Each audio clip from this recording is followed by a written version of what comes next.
Shalom Ouvracha, mes très chers amis, recevez le salut de Jérusalem, Bezrat Hashem, ce Shabbat Parashat Vaïgash.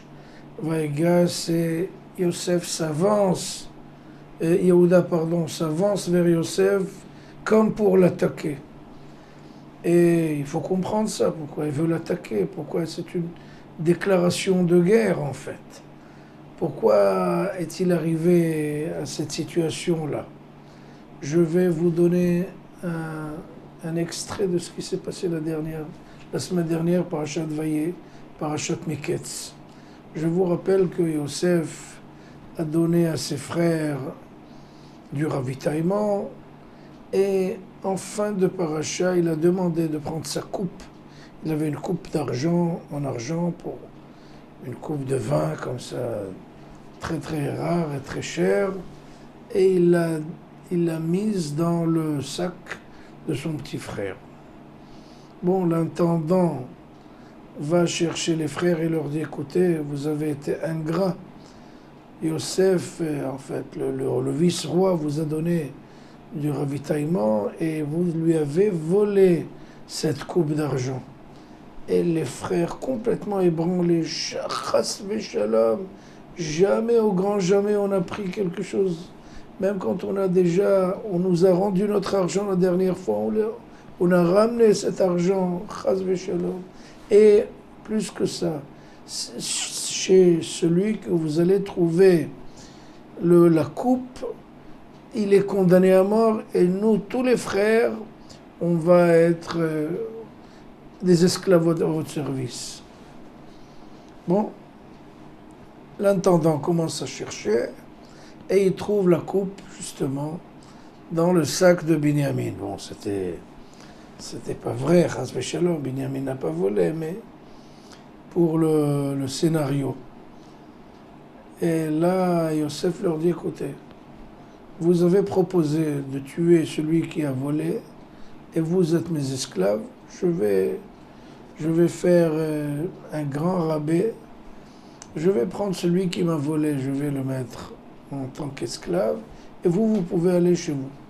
Et là, Yosef, il perd le contrôle, il avance vers Yehuda, avance vers Yosef, il veut chas v'shalom tuer, détruire le pays d'Égypte.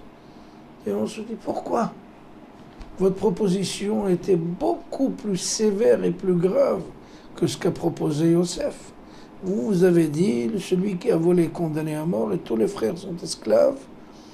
Et là, Yosef, avec sa clémence, il vous dit, non, vous pouvez aller chez vous. Le jeune qui a pris la coupe, on va le garder ici.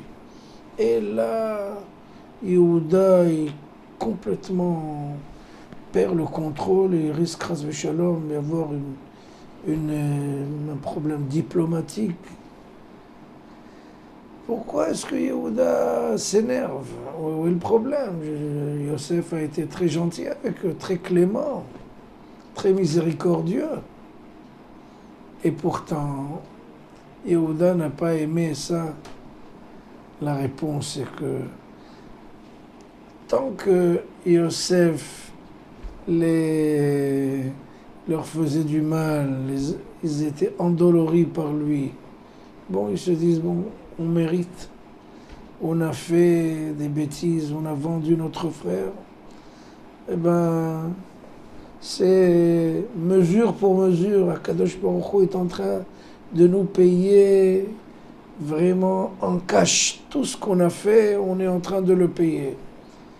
Mais quand Yehuda voit que justement Benjamin le petit, qui lui n'a pas été avec eux dans la vente, et il n'était pas du tout, il n'avait rien à voir avec cette histoire, avec cette affaire. Là, Yehuda se dit, non, mon frère ne doit pas payer le prix que nous avons fait.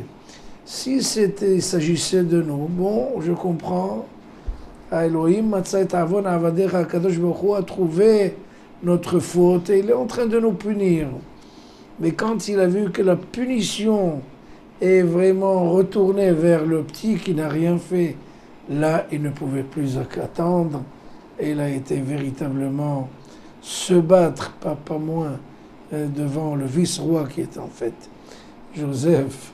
Et c'est pour ça que Yehuda a pris les bœufs par les cornes et il voulait en fait tout saboter. Shabbat shalom, au revoir.